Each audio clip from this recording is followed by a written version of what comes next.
inovação e a tecnologia são os grandes impulsionadores do crescimento da economia. A gente fala que inovar é transformar conhecimento em riqueza, né?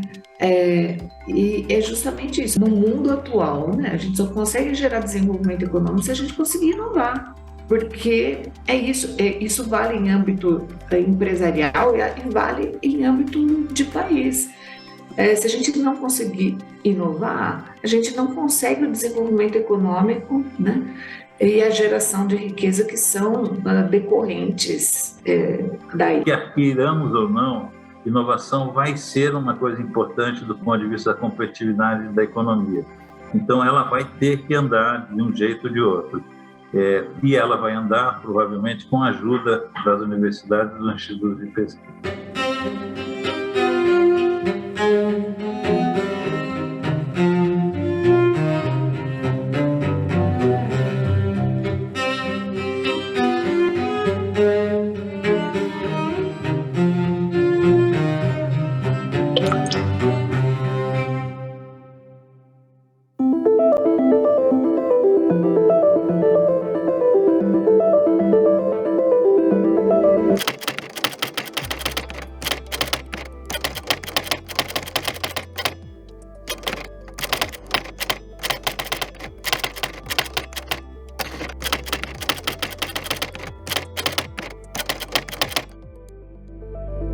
Basicamente, uma inovação tecnológica é quando uma empresa cria um produto novo e bota esse produto no mercado. Então, tem duas facetas aí do conceito. Um é a novidade, essa é uma coisa nova, e segundo é ter sido introduzida no mercado. Se eu inventar alguma coisa, mas aquilo não virar um produto, ele não está no mercado disponível para as pessoas comprarem, adquirirem, utilizarem, ele não é uma inovação, porque não deu esse passo.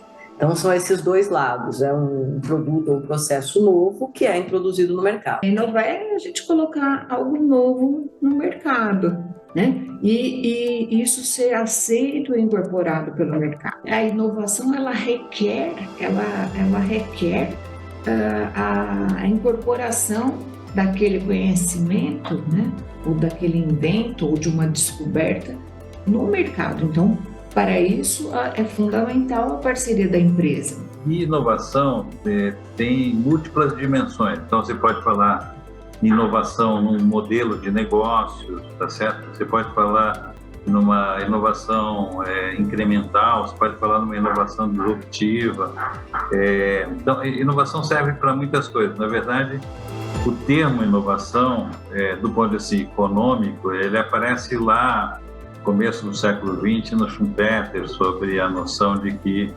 e ali no Schumpeter, inovação tem um sentido amplo. Por exemplo, ele dá como exemplo para uma empresa inovar, descobrir uma nova fonte de matéria-prima. Então, coisas que não obrigatoriamente são de natureza tecnológica, etc.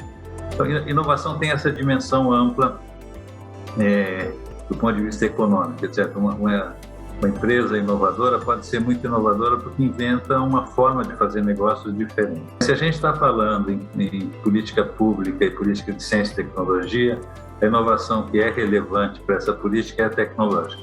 Por que ela é mais importante do ponto de vista de política? Porque é aquela em que o risco é maior. E é aquela em que os resultados, do ponto de vista econômico, para o país, são mais relevantes. Então, você tem uma indústria de semicondutores, você tem um novo setor em tecnologias quânticas, você ter vacinas para as novas pandemias, etc. Nós estamos falando de inovações que têm uma base tecnológica.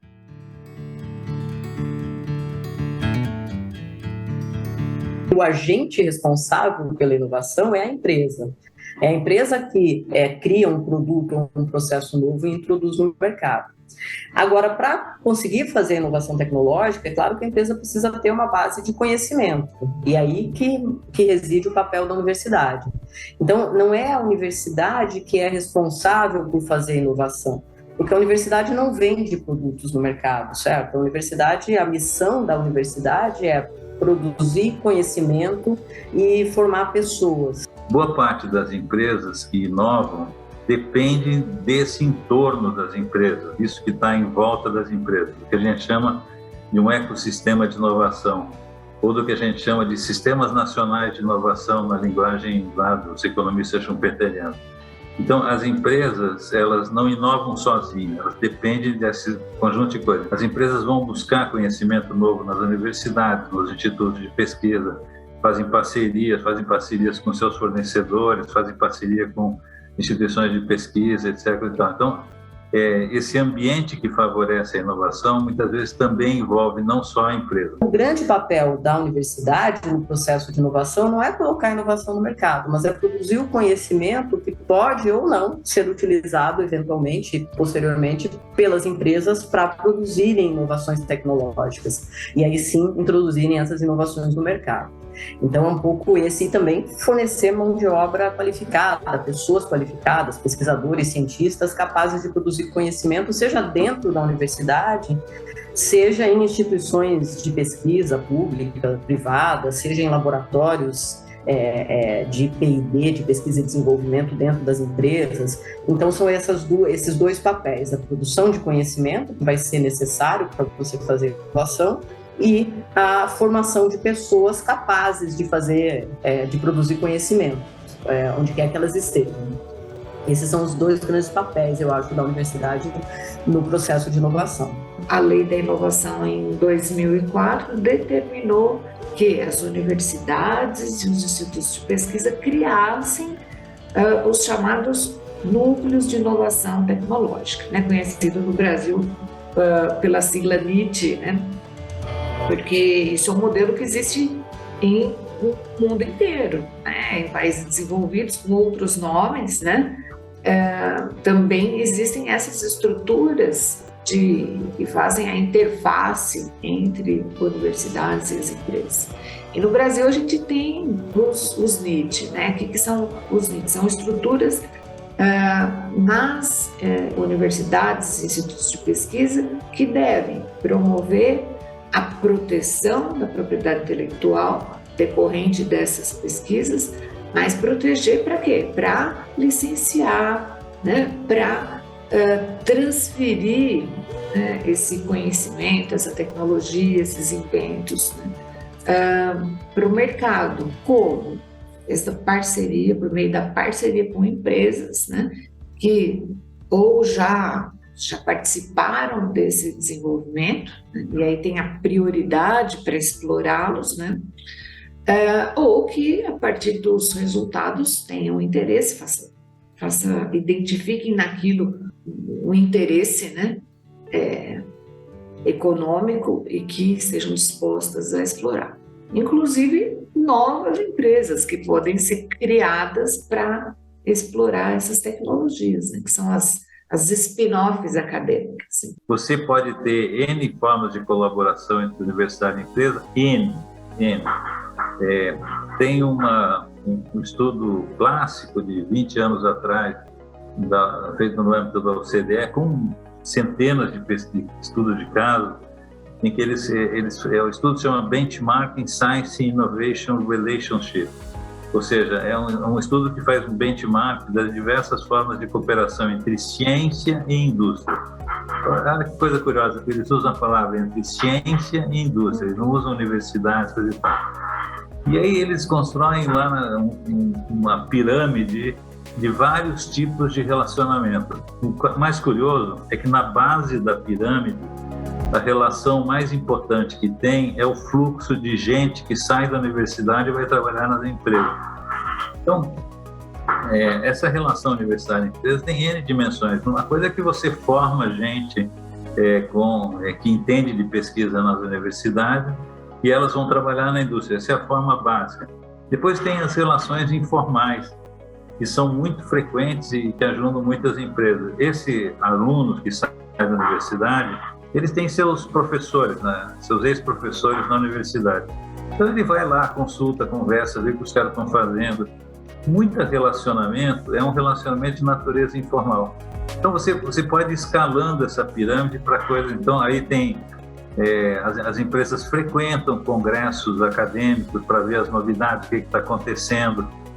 Tem as revistas acadêmicas, eles leem, se tem um time próprio de P&D, eles se informam sobre isso, etc.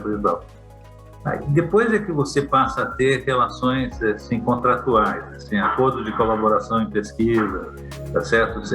Centros mais elevado ainda, você cria um centro conjunto entre a universidade e a empresa, ou você chega a abrir um laboratório específico conjunto entre a empresa e a universidade. Então, é uma pirâmide de relações, que lá em cima, tal, que quando todo mundo fala relação universidade-empresa, as pessoas, em geral, pensam naquela cereja do bolo que está lá em cima do bolo. Mas tem um bolo imenso embaixo, com um monte de camadas, etc., para chegar lá em cima.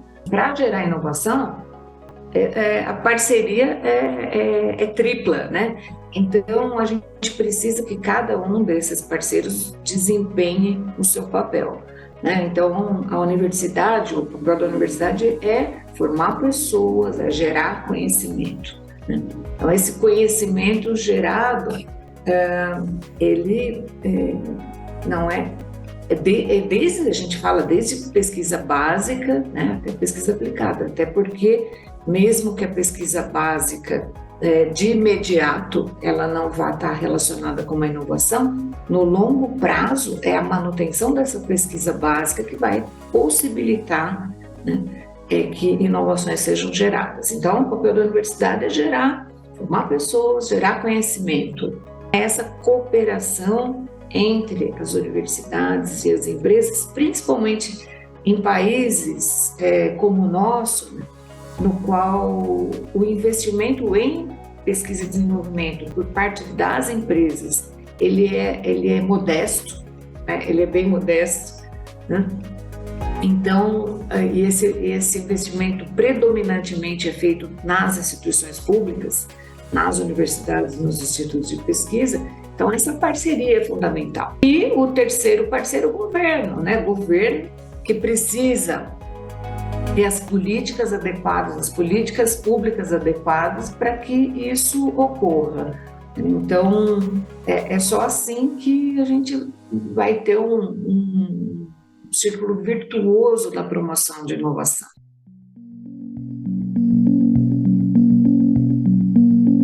A literatura econômica já aponta há muito tempo que o principal fator de longo prazo para o crescimento das economias é o progresso técnico, é a melhoria nas técnicas de produção. Quando eu falei para você que inovação são processos novos ou aprimorados, significa, por exemplo, uma empresa adquire uma nova máquina que é completamente diferente daquela que ela usava e que aumenta muito a produtividade, ou seja, aumenta muito a produção com o mesmo investimento em pessoas e maquinário, por exemplo. Esses ganhos de produtividade é o que geram um crescimento econômico. O crescimento econômico nada mais é do que ganhos de produtividade no longo prazo. Se a população não crescer, se o estoque de capital na economia não crescer, o crescimento econômico vai se dar em virtude de ganhos de produtividade, ou seja, o quão melhor, o quão mais eficiente a gente produz as mesmas coisas que a gente produzia no passado, o quanto menos horas de trabalho eu vou precisar para produzir as mesmas coisas. Esse ganho de produtividade, ele decorre diretamente de evolução nas técnicas produtivas, de melhorias nos processos produtivos, que são inovações. Inovação é fundamental para a competitividade do setor privado, seja na indústria, seja no serviço, seja no setor agropecuário. As empresas que não inovam, em geral, ficam para trás do ponto de vista da sua capacidade de competir no mercado. Então, a inovação é uma coisa importante do ponto de vista macroeconômico, do ponto de vista do crescimento econômico do país, porque ela hoje, no mundo que a gente vive, ela é uma das coisas mais importantes na competitividade. Não é só a inovação tecnológica que fomenta a competitividade. Você ter mercado financeiro que funciona, juros baixos, regras estáveis macroeconômicas, governo estável, etc. Tudo isso faz parte de um ambiente que favorece a competitividade. Então, não é só a inovação, mas a inovação é tida hoje no mundo, principalmente nos países que têm setor industriais fortes, liderança econômica, a inovação é tida como o principal dessas razões de incentivo à competitividade. Então, a inovação é muito importante e a inovação tecnológica é a mais importante delas. A gente vai consumir os telefones celulares mais novos, modelos mais novos, né? E vão ficando as televisões e vão ficando obsoletos os outros. Quem está colocando isso no mercado é que está inovando, né? É que está auferindo os resultados econômicos dessas inovações, né? Então, é isso que vai gerar riqueza para aquela empresa ou para aquela nação, né? Então, por isso que a gente não pode perder esse bonde. Não só do ponto de vista de processos novos, mas também a criação de produtos novos. Um carro elétrico, por exemplo, você gera potencial de crescimento porque você gera um mercado que não existia. Antes as pessoas compravam um carro a motor a combustão, e aí você desenvolve uma tecnologia nova, um produto novo que abre um novo mercado. Os celulares, por exemplo, os celulares com câmera, com tudo dentro, que a gente hoje usa 90% do nosso tempo. Quando você criou esse produto, as pessoas não sabiam que demandavam esse produto, que precisariam dele, mas com o uso, como as pessoas começam a perceber a facilidade de comunicação e aumento de produtividade desses novos produtos, você acaba abrindo novos mercados, o que gera novas fronteiras de crescimento econômico. Ter políticas de apoio à inovação passou a ser um requisito de todos os países do mundo inteiro. Agora, inovação, na minha visão, é um fenômeno econômico, em que o ator principal é a empresa, e que depende desse ambiente que está em volta, mas o ator principal é uma empresa. Portanto, na verdade, é o seguinte, por mais que a gente possa fazer apoio à inovação com política, com apoio à pequena empresa, startups, isso, aquilo, aquilo outro, na verdade é o ambiente econômico que define o grau de inovação de um país. A gente pode ajudar em muito, fazendo que as universidades cooperem com as empresas, os institutos de pesquisa se fortaleçam, fazendo pesquisa colaborativa, apoiando startups, etc. Mas se a economia não anda, se a economia vai para trás, retrocede, ou anda de lado, ou cresce pouco, tudo vai para o ralo. O Brasil tem uma série de outras questões também para resolver junto com a maior produção de ciência e de tecnologia. Problemas de infraestrutura, de qualificação, qualidade da educação básica, qualidade da educação superior. Então, tem uma série de estrutura tributária, um ambiente de negócios que nem sempre favorece o processo inovador. Então, a gente tem uma série de tarefinhas de casa para fazer para que, de fato, a inovação possa ser um fator que impulsione e para que a gente possa fazer mais inovação também. E para que a inovação, de fato, impulsione o crescimento econômico do país.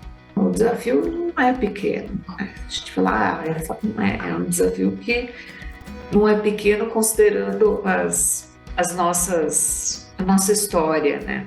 E os nossos problemas estruturais. Mas não é intransponível. Então, a gente precisa de vontade política para que a coisa aconteça.